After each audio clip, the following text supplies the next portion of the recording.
What is going on, Niner fans? How we feeling? How we doing? I thought the intro was going to play, but I guess it didn't. I'm feeling better, but I'm not 100%. Let's get to it. Got some news to talk about today. We got some news from yesterday that I didn't hop on live yet, so we'll talk about a lot of stuff. There's a lot of news that's going on with the 49ers, man. This is just a heck of a time now. Free agency, obviously, next week is the start of free agency. I'm excited. How the hell is everybody? How are we feeling? Huh? It's Friday. What's good, Steven, Debtopia, Rob? We got Jimmy in the building. We got Renee Foster. We got Thomas. We got Daniel Barry, Sports Highlights. What's up, man? I hope everybody's having a good Friday. Niners made a move today. Wasn't a big move, but it's a start. And let's talk about it. So yesterday there was a little bit of news. I don't know if we covered it, but we'll get to that. Let's get to today's news. So the big news of the day, it's not that big news, but it's kind of big, I guess, for today at least. The 49ers announced they have claimed cornerback Tre Tomlinson off of waivers from the Los Angeles Rams. He's been in the league 2 years. He's not a big name. He's 5'9", 177 pounds. He was originally drafted by the Rams in the 6th round. He was 182 pick of the draft. 2023 NFL draft. He's had a 2-year career. He's been in 15 games. Not a lot of great stats, but he's also appeared in one postseason contest with the Rams. He's been in special teams in the mix. I feel like this is a guy that's going to maybe make the practice squad, maybe make the special teams unit. We'll see, but they need a depth, and this is where it signs. It's a young guy. He played at TCU. He was a very good player at TCU, actually. He was a very, very good player coming out of college, but 5'9", 177, sometimes that sizes always translate. So he could be a slot guy maybe, but I definitely think this is a special teams guy. 49ers definitely need special teams. They need depth. So is it a massive signing? No, but they need special teams, and anything helps. Their special teams last year was absolutely abysmal. So this is a move for that department. Now I'm also thinking that maybe George Odom won't be back this year. He was a guy that's been one of their big time special teamers. I was watching Matt Mayoko's live stream, one of his videos the other day on his YouTube, and he was saying, George Odom could be a cap casualty. So maybe they can add this guy into the mix and he can take over, Odom's role on special teams. But I'm not saying Odom's easy to replace, but they're going to have to replace a guy like Odom if he doesn't, come back to the team, if they release him or whatnot. So there's a lot of other cap casualties. Yesterday, we reported, and this is, again, according to Matt Mayoko, that the 49ers defensive linemen, Yetur Gross-Matos and Leonard Floyd, are potential salary cap casualties. So, again, there's a lot of names on the 49ers that could not be back next season. It's going to look like a different roster. And we're going to talk about some of the reasons why in the next couple of minutes here, because Michael Silver dropped a massive article today. I'm sure you guys have read it. If you haven't, go check it out in the New York Times. It was a good article. It was a good read, but it tells you kind of where the 49ers are shifting. And a guy like Yetur Gross-Matos and Leonard Floyd, they might be out of the team because the 49ers, they got to save some money. There's the Brock Purdy contract, and there's a lot going on with that. But it feels like the 49ers are just trying not to overspend, and they've been spending a lot of money the last couple of years, and they have $65 million in dead cap hits. That's the most in the league, by the way. So, yeah, gonna be another midseason, says Tej Beats. It could be. I think they'll improve. I think they'll be better. And like I said the other day, this is a season where you could, kind of tinker with things. You can kind of go the other way, not spend as much. So you do have a last place schedule. So I feel like there's a little bit of cushion the 49ers could absorb not signing a lot of big name players and shedding players, because this is a year where they're coming in off a 6-win season. They got to fix that salary cap, and they got to, get young, go through the draft, build this team through the draft, shed those big contracts like the Rams did last year. They really went through the draft and built this team up. So they got to fix the special team, says Julius. I know people think Tomlinson wasn't great in the NFL, but he could be a good special teams player, says Stephen Reynolds. Debtopia, Abysmal doesn't come close to describing how bad special teams were, says Deb. Yeah, abysmal doesn't even cut it. They were bad. My man Ted says our window closed at this point. Who cares? I don't know if the window is closed, but the window is it's very it's very small window. I mean, they still have some really good players. All right, you got Fred Warner, Nick Bosa, you got Trent Williams. You still got George Kittle. I still think they have enough talent in the NFC to go out there and make playoffs. And if you make the playoffs, you got a chance anywhere. But teams like Philadelphia, teams like Detroit, teams like Washington, they're going to get better. And can the 49ers compete with those teams? I don't know. This is a really important draft, a really important free agency period where maybe they can get a defensive lineman, maybe they can get an offensive lineman. So, they're going to sign some mediocre players like Tre Tomlinson. They got to sign a few of those type of players. Again, it's rounding out your roster. Special teams we talked about was just terrible last year. So it makes sense. You go get a guy like Tre Tomlinson. And now is he going to win you a Super Bowl? He's not. It's not the reason you win a Super Bowl, but it was a decent signing. Now let's talk about another guy that could be a really big signing is Jonathan Allen. According to Eric Branch, the former Commanders defensive tackle who was released today, he will become a free agent now. And instead of trading him, they're going to let him test the market, and he's going to try to sign with the team. And the 49ers are expected to target him in free agency. He has a market. I think it might be a competitive market, so they might have to pay him a little bit.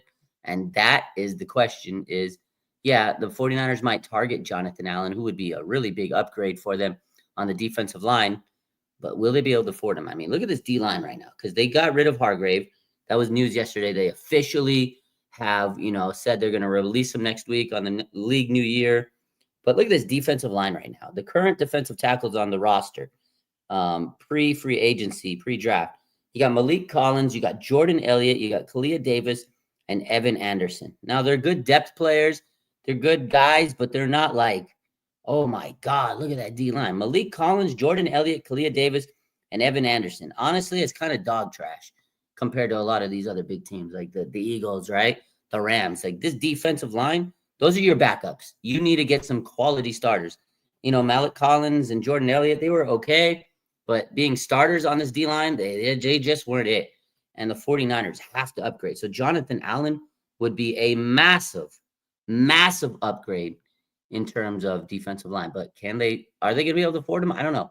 That was the reason why he didn't get signed with the Niners when they went to trade him. When they went to trade Debo, he was in the mix. He was in that Debo Samuel trade, but the cost was just too much. So as we know, 49ers traded Debo to Washington.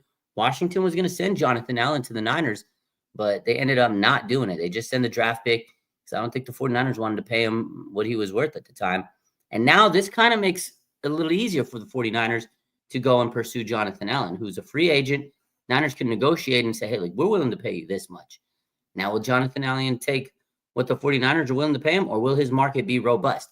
He's a two-time Pro Bowler. He's a good player. Jonathan Allen is a very, very good player. He is up there in age. He's getting up there, but I think he's still better than, obviously, he's still better than what the 49ers have at defensive line. So it would be an upgrade, but the 49ers do want to get younger. They don't want to spend a lot of cash. So it's going to be one of those things where they say, hey, look, this is what we can afford to give you. You're going to come to a great team. We got a Super Bowl on our mind. We're a perennial contender, save for last year because of injuries. And, tough luck, come to the Niners. So he will probably get an offer by the Niners, but will he take it? Because there's going to be teams that throw him a lot of money. There's just teams that are going to do it, and he might take that money. So that's going to be something to keep an eye on next week as the 49ers get into free agency. So we'll see. Now, the really big story of today is from The Athletic, from Mike Silver. Let's talk about this because this is the nitty-gritty of what is going on. And this is really going to shape the free agency period in the next couple of weeks in the offseason. So a lot of people, they want Myles Garrett. They want Max Crosby. He got signed by the Raiders, right? But all these couple of weeks, it's just been like, go get him. Go get him. Go get Devontae Adams.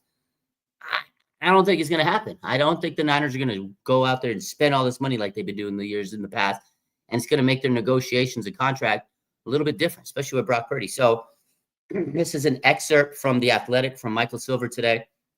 He says, in past years, as he decided whether to dole out a massive signing bonus to Purdy, Jed York might have been swayed by his coach and GM's conviction.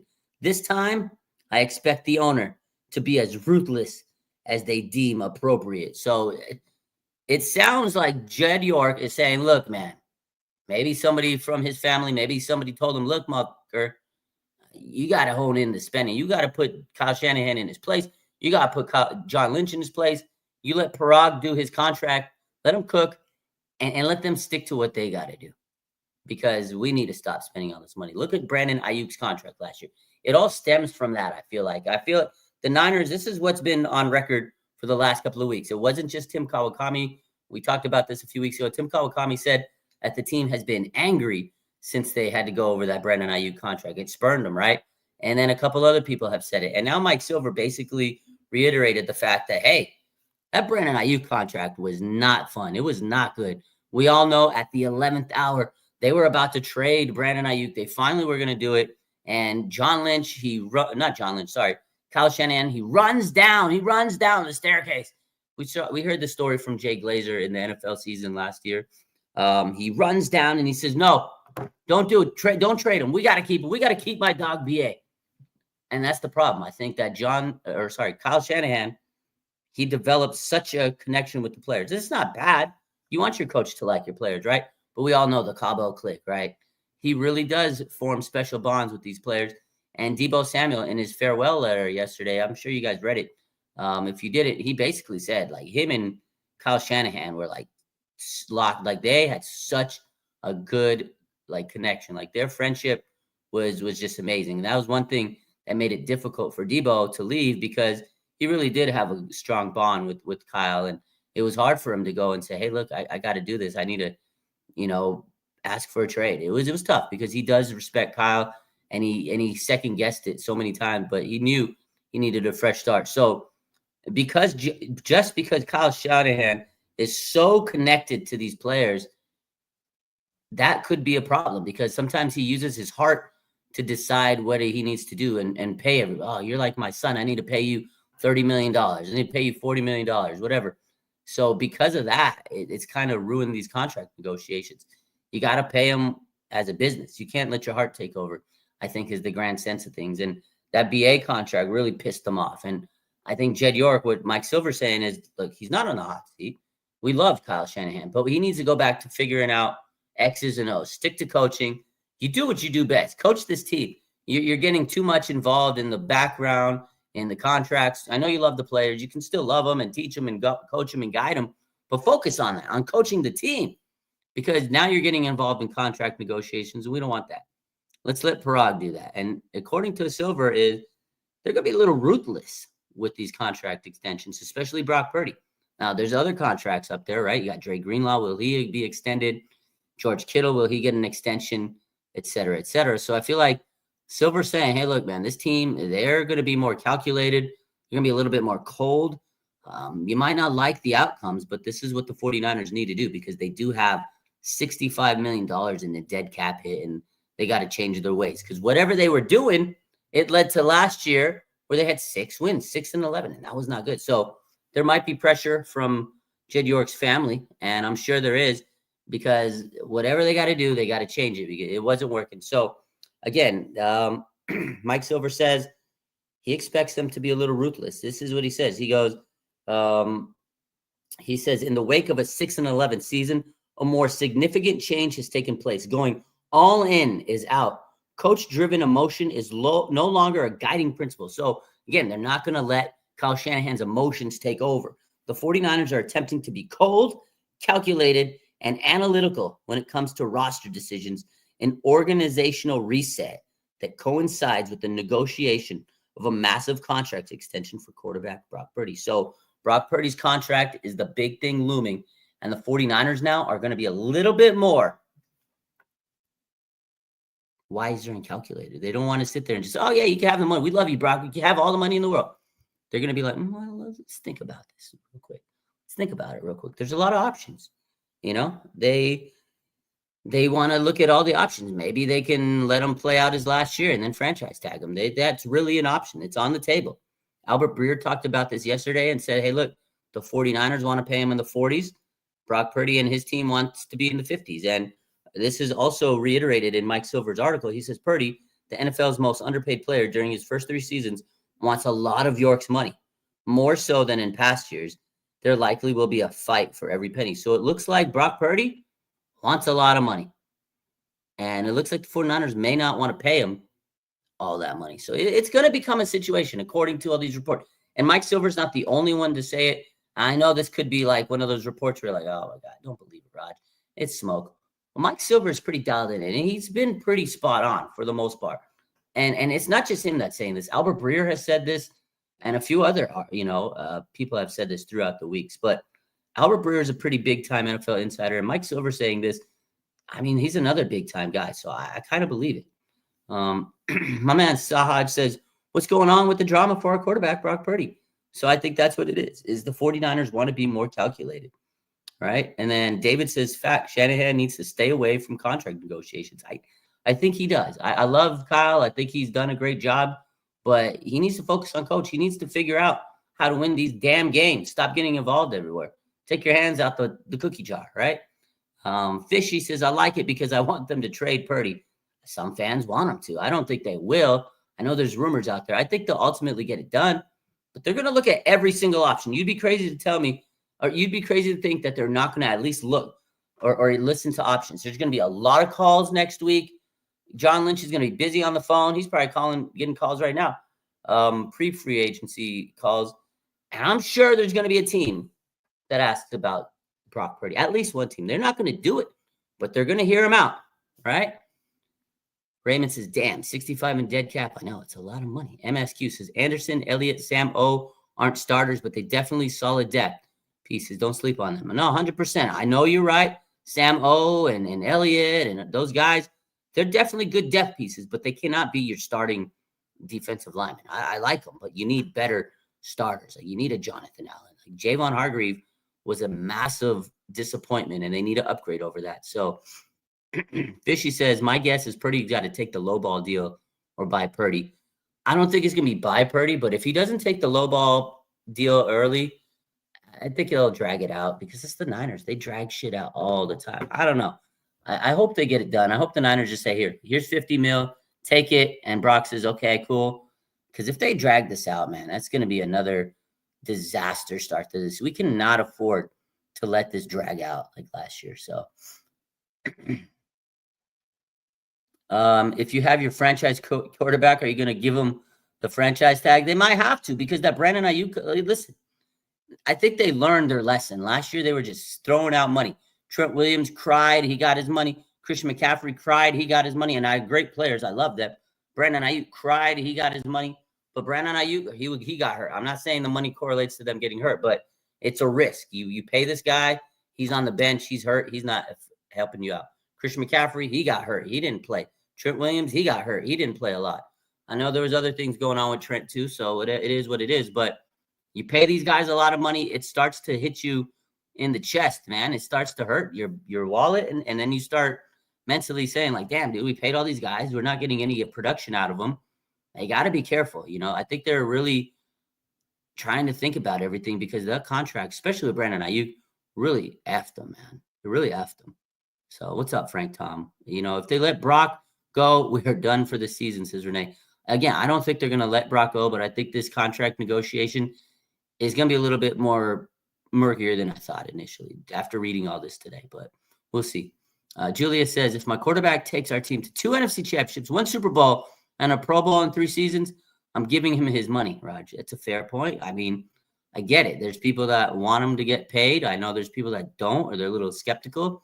And Brock Purdy has done such a good job, and he deserves his money. He doesn't deserve to be paid $60 million. And if that's what he wants, then it's going to be a situation. And I'm not saying, don't pay him money. I think he does deserve $50 million. I think that's fair value. But at the same time, you need to make sure you protect yourself if you're Brock. He has to be smart. This team has to be smart because you pay him $55, $60 million. Are you going to be able to afford to upgrade the offensive line? You're going to have the same offensive line. Jake Brendel, Ben Barch is your left guard. I mean, he's good, but I don't know if he's going to be a huge quality starter. He hasn't been able to stay healthy. Trent Williams, great. Can he finish the season? And you got Colton McKivitz. And then you got Don Pooney, who's amazing. He's your best your offensive lineman, but that's pretty much the same offensive line as last year. You switch out Aaron Banks for Don Pooney. If you don't change that, it's going to be the same type of situation as this year. Your O-line's not going to help Brock. Run game's going to be stagnant. It is what it is. So they got to upgrade that. You got to afford, some offensive linemen in there. You got to get some free agents. You got to draft well. You can't expect every player you draft on the O-line is going to come right in like Don Pooney. It's definitely a work in progress type situation. So hopefully get a good veteran maybe at center. So it's a tough situation. This Brock Purdy contract definitely is going to be interesting. And it looks like the 49ers want to be more aggressive and ruthless. And, they don't want to just throw him the money because he's Brock Purdy and we love him. And Kyle loves him. Kyle loves him, but he loves these players, right? We can't. And again, going back to the article, you can't have Kyle Shanahan going out there and say, he's my best friend, pay him $70 million, pay him $60 million, whatever. That's what happened last year. Kyle was like, look, I love this guy.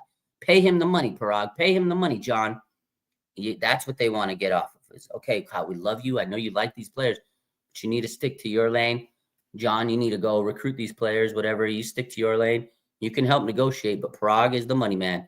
Let him take care of that business. You might not like his contract tactics. That's what we need to do. And that's what Jed York is looking to shift to. They're trying to be more calculated. So Rob says $53 million a year, my prediction. That could be it could be close. Sahaj says, is there a chance we trade Brock Purdy? I mean, there's a chance that anything can happen. There's a chance a meteor is going to hit the world in the next couple of weeks. There's a chance for any of that. Now, how high of the chance is the question. I don't think there's a very big chance the 49ers trade Brock Purdy. But again, if it gets to the point where it's like a boiling point and they're way off, and it gets nasty like BA. If it gets to the BA situation, I think this year they pull the trigger. I think they say, screw it, man. We don't want to play games anymore. And I think that's where they messed up last year, because it got to a point where it was like, oh my God, man, they should have just pulled the trigger and made the trade. But then again, what happened was Kyle Shanahan ran down, according to the stories, and he says, no, don't trade him. He got down on his knees and he begged, don't trade me. Hey, maybe that's a little dramatic, but basically he told them, don't do it. If it gets to that point, I think they trade him, but I don't think it's going to get to that point. So Rick says, I need to be Kyle's friend. Yo, imagine if you're Kyle's friend, you about to get the bag. You just got to go to Cowboy with him. What's up, Big Mike? MSQ says, I'm not saying make Brock Purdy the highest paid, but pay him in the top of the league, similar to Ayuk not getting paid. Yeah. I mean, you got to put him up in that market, but I don't know. I think $50 million is definitely fair to me.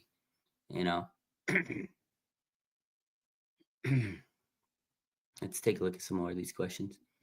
MSQ says, if the Eagles can pay Hurts $50 million plus while giving him a supporting cast, why not Purdy and the Niners? Well, because their situation is a little different. Niners have a lot of dead cap. They have a lot of contracts where they pushed the money down. They kept pushing the money. They extend players. They restructure deals. And now all that money is hitting them. The Javon Hargrave contract was ugly. Arik Armstead, they had to get rid of that. They cut him, and they let him go sign with the team. They try to restructure it. They restructured Trent Williams, giving him signing bonuses. George Kittle, Fred Warner, Debo's contract was ugly. Brandon Ayuk, Fred Warner, all these guys, they've been paying tons of money.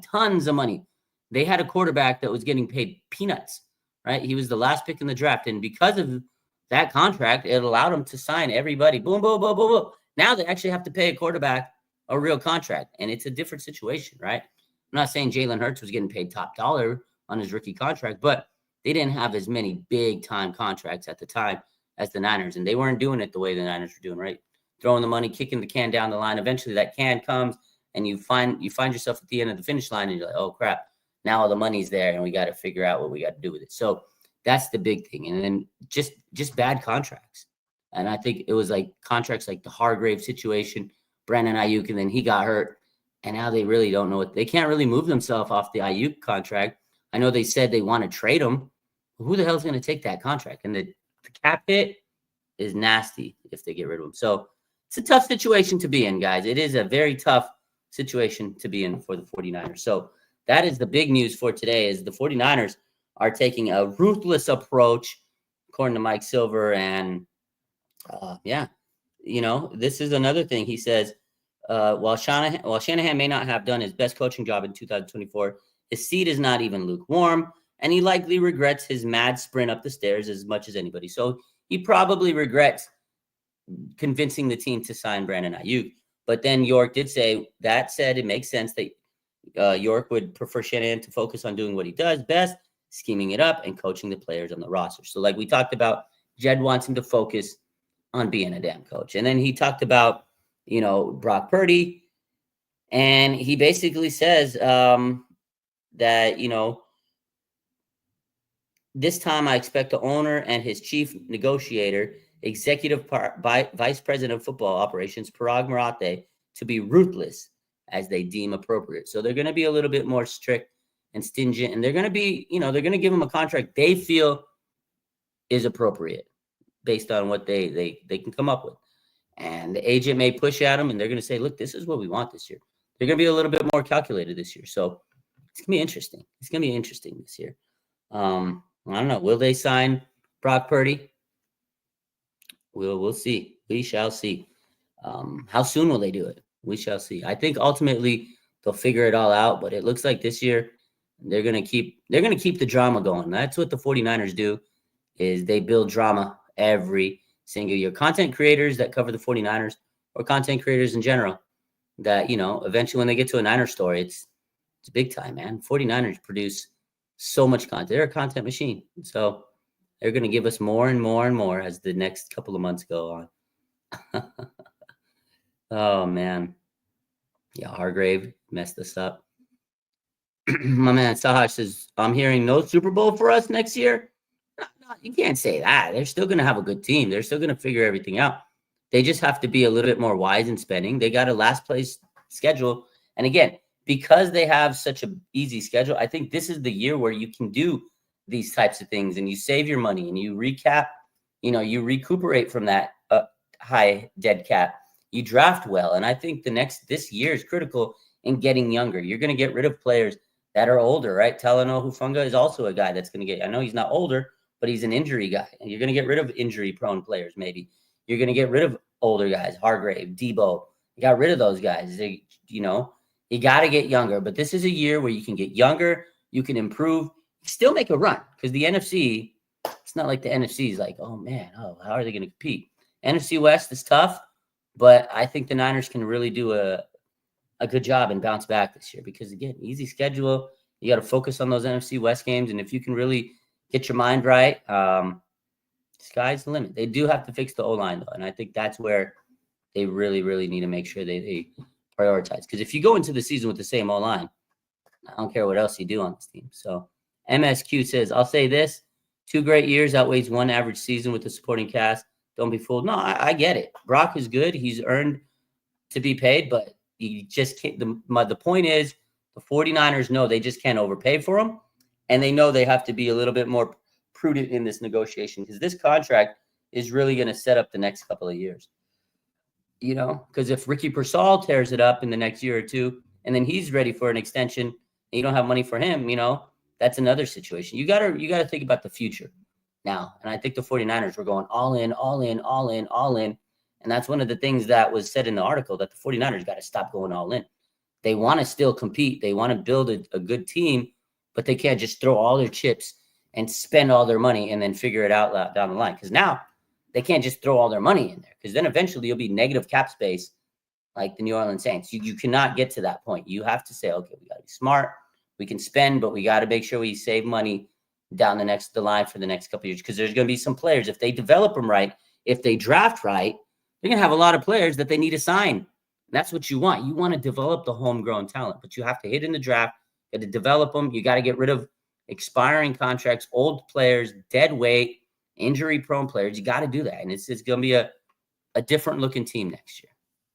So, it's going to be interesting.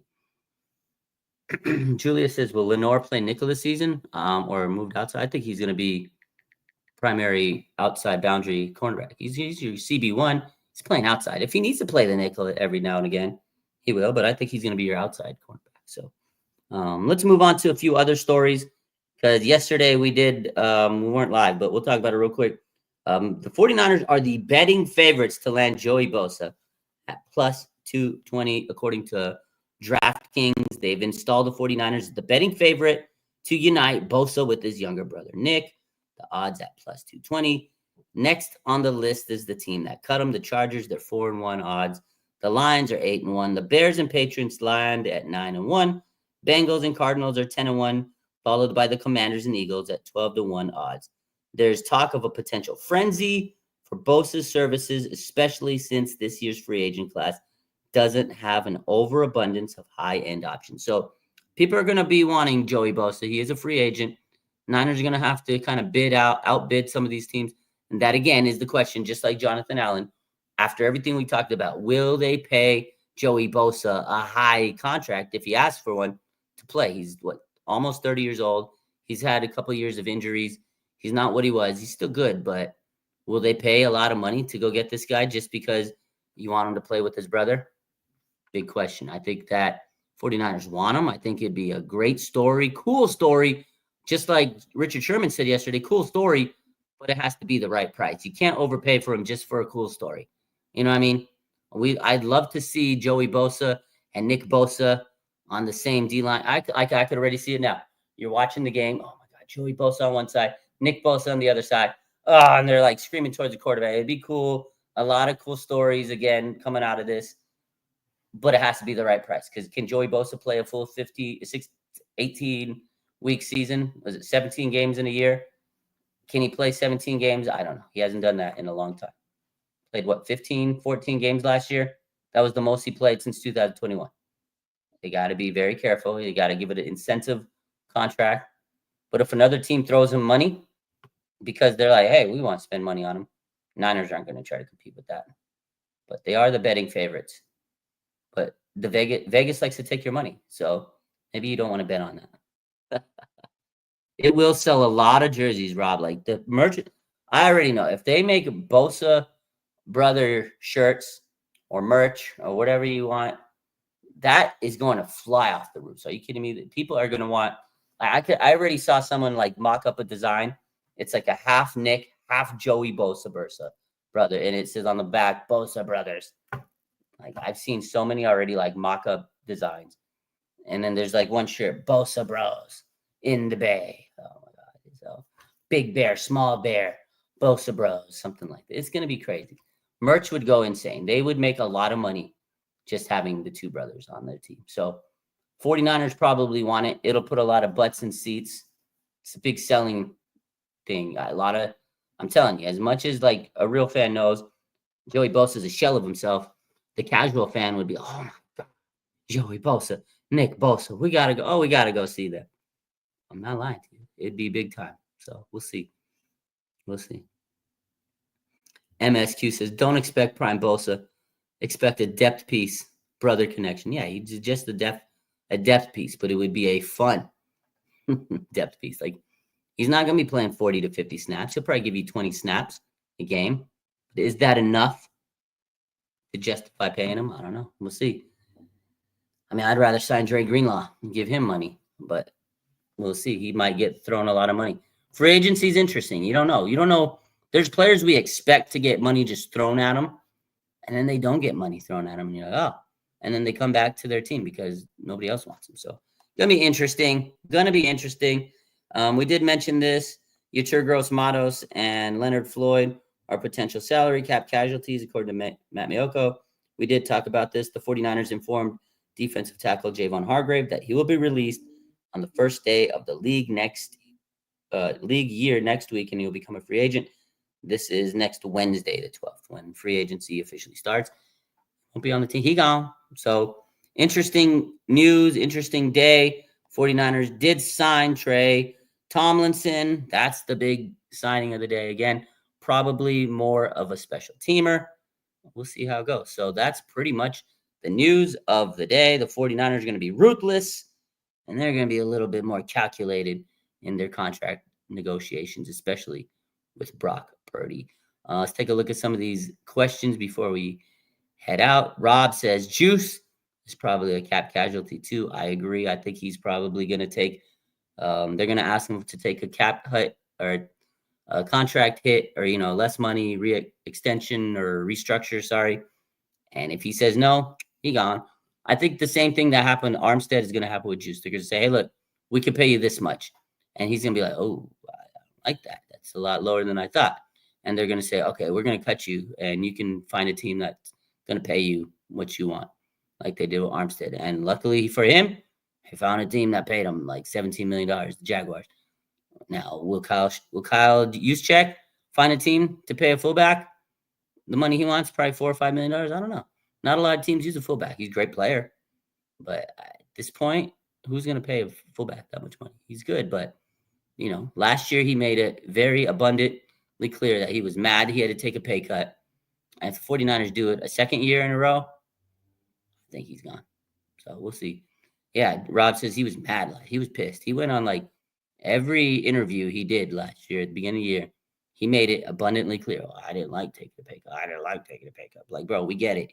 You did not like taking a pay cut, but you got to do it. His wife probably makes more money than him now, selling all that merchandise, dude. Have you seen those vests? Like $500 a pop, bro. She's making him bag. He's fine. He's fine. He's doing good. You're not strapped for cash, Juice.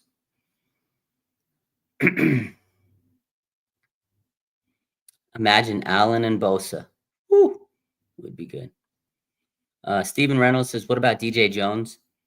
When they're focusing on Allen, I would love DJ Jones, but he's probably got a higher price tag than Jonathan Allen is my guess, but we'll see.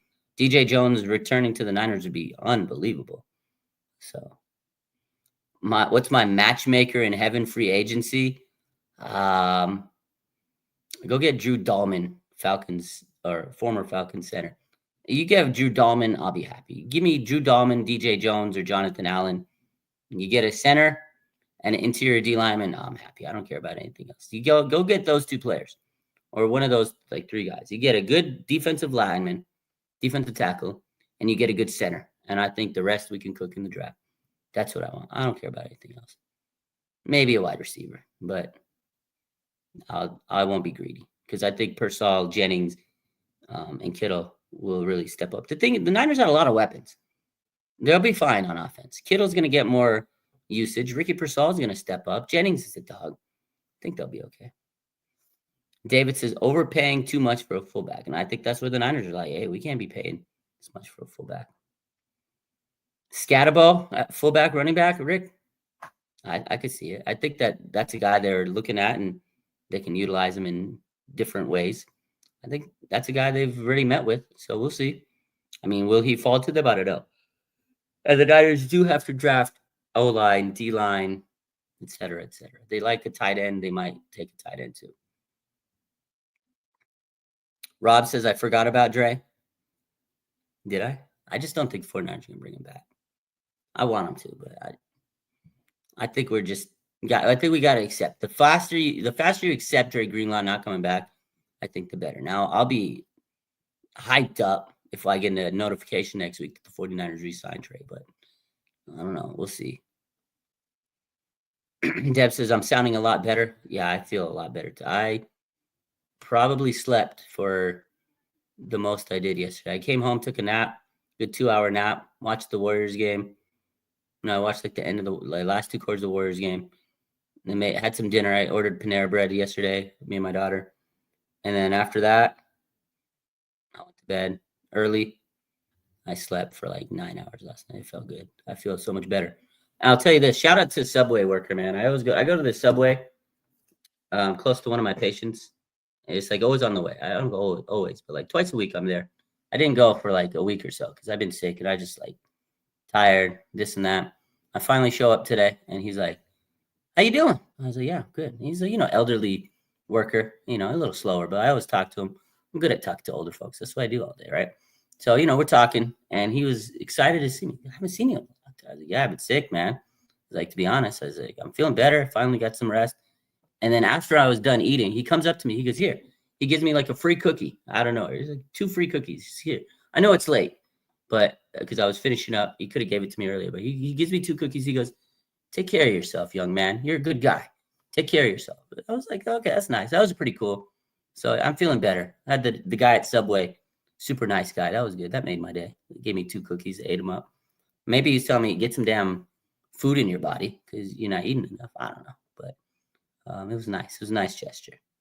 So yeah, I know Subway's not the best, but it's close to this patient I go to sometimes. It's like the most convenient thing.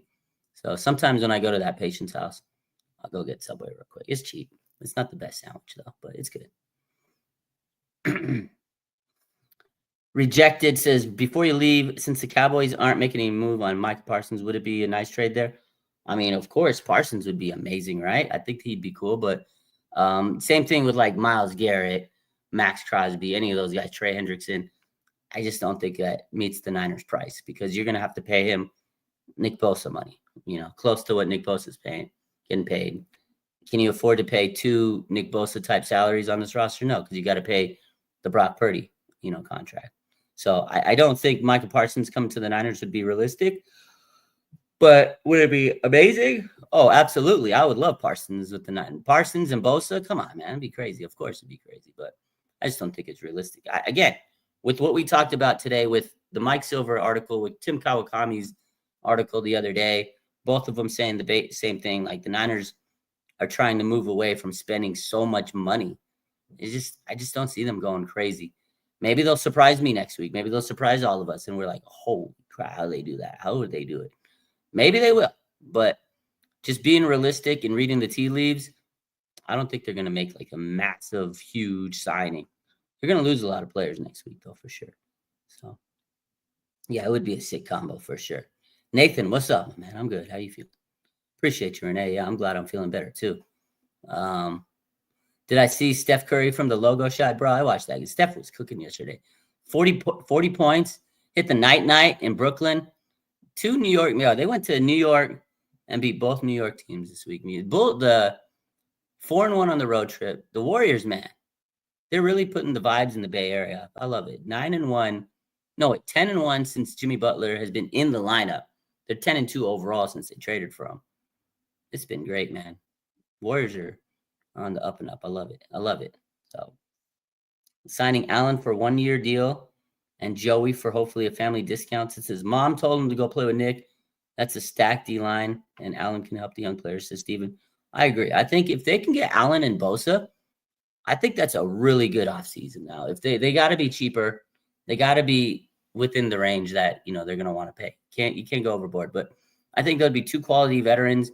I still would hope they really bolstered in the draft, which I'm sure they will, because there's a lot of good defensive line talent in this year's draft. So it would be nice to see that. Allen and Bosa would be a pretty damn good free agency, but they still need to get a center, and I would hope they get Dahlman, but I don't know. He's gonna be expensive too. So Nathan says, did I read the article about the organization taking power away from Kyle? Yeah, we talked about it. He said, Nathan says, it reminds him of Jim Harbaugh's end with the 49ers. I don't know about that because Harbaugh had like an issue with Trent Baalke, and he was the GM. And Jed York obviously loved Baalke. They were like boys. They were like best friends. They were like, they were like ham and cheese. They were like, peanut butter jelly. They were inseparable, right?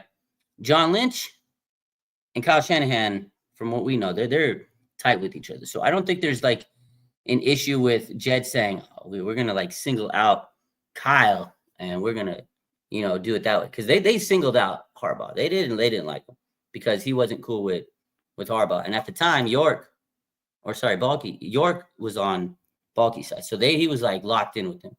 I don't think it's like that same situation because I think they all like each other. But I think Jed York is basically saying, look, man, you need to just stick to coaching. All right, just stick to your job. Because the problem was Kyle was getting too buddy, and that ruined the negotiations. Because Kyle wanted to pay his best friend. Like if I was his best friend and I'm asking for $50 million, he would have paid me because he's like looking out for me. And that doesn't always work best. Like it's great that he loves the players and he has a good relationship, but it's a business. You got to make smart decisions. If Kyle didn't get involved, they would have traded Brandon Ayuk and we wouldn't be in the situation we are this year. So I think that's what Jed York's saying. Hey, look, dude, stay in your lane. We love you, Kyle. Stick to coaching. Whereas with Trent Baalke and Jim Harbaugh, and it was like Jim wanted he wanted to do it this way, that way. And Baalke's like, I don't like you. And Jed's like, oh, I don't like you because Trent Baalke doesn't like you. And they were like buddies. And it screwed everything up. But Jed learned from that. He learned, okay, I'm just going to stay back. GM and the coach, they get along great. But now he's saying, okay, coach, you coach. GM, you GM. Parag, you do the contracts. And I'm going to sit back and tell everybody what needs to be done. Because 6 wins is not good. I'm sure I'm sure everybody on this team, organization, got heat. And I think everybody is sick of the Brandon Ayuk contract in that organization. That's the vibe I get. I think they wish they would have been able to reset, go back in time. Time machine. I bet you they all wish they had a flying DeLorean. They could go back in time, fix it, and then go back to the future and everything's good. That's what they wish they could do. So, but it was a good article. Steven says, I'm going to the Warriors game tomorrow. Let's go. Who they play tomorrow? Pistons? Be a good game. Hopefully you get that dub. Go see Jimmy Butler. Go. Let's go, Steven. Good stuff. Rob says they would have had 10 wins if not for Moody. Nasty. MSQ says, what would be more shocking? Brendel starting at center or McKivitz at tackle? Brendel. I think they like McKivitz. He's not like awful, but I don't think he's starting caliber. He's a good swing tackle. But I think Jake Brendel, that you just can't. He was bad. He was bad. And you need to fix that center because that center is so important. Center doesn't do good. Everything collapses interior. And he just was bad last year. And I think Colton McKivitz is a better starter than Jake Brendel, if we're going to be honest. So if you're going to have to keep one of them, I'd rather keep Colton. Because if he's not good, you can put Jalen Moore in there. And Jalen Moore was not bad. And then you can have Colton McKivitz be your swing tackle. So I don't mind Colton as much as I would mind Jake Brendel. You get Jake Brendel off his team. He was a journeyman. Turn starting center. Get him out of there. Yeah, definitely Brendel got to go. Light the beam, says MSQ. Okay, we'll see. We'll see. It's going to be interesting. This West Coast is fun. This Western Conference race is tight. I like it. But the Warriors are cooking lately. So Steven says, can't wait for Kuminga to play with Butler. Woo! He says equal to Cullen Bucket. That's crazy.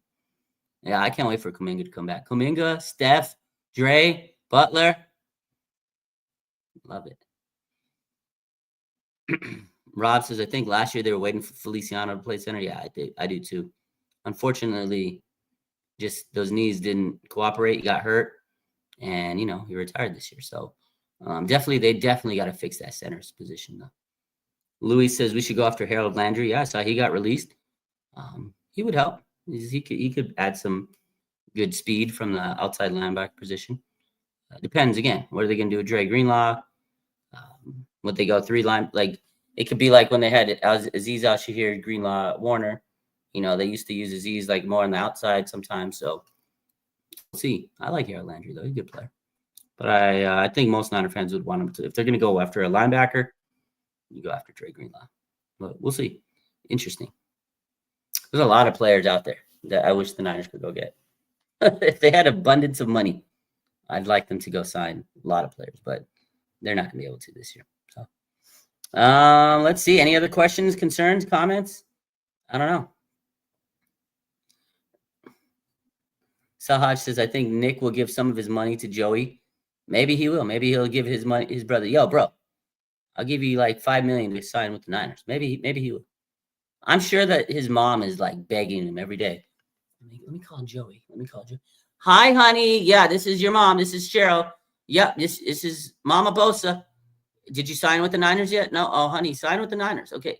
I'm going to call Nick. I'm going to tell him to call you because I really need you to sign with the Niners. Okay. Because when I go to the games, it'll be so much easier. I can go to the games. I'll wear a Bosa Brothers shirt. I don't have to wear half Chargers, half Niners. I can go and I love you, honey. Okay, sign with the Niners. And then she calls him like 2 hours. Hey, Joey. Hey, honey, did you sign with the Niners yet? Go sign with the Niners. Okay, do it for mommy. And then hey, Joey, did you sign with the Niners yet? No, not yet. Can you sign with the Niners? And he's just going to get so tired of his mom calling him. And she's going to call him on Monday. Hey, Joey, I just saw the news. The RSF 49ers posted breaking news. Joey Bosa has signed with the San Francisco 49ers. Thank you, honey. I love you. Okay, great. He's going to get so irritated. He's just going to be like, fuck it, I'm going to sign with the Niners. He's going to get so irritated. He's just going to sign with the Niners.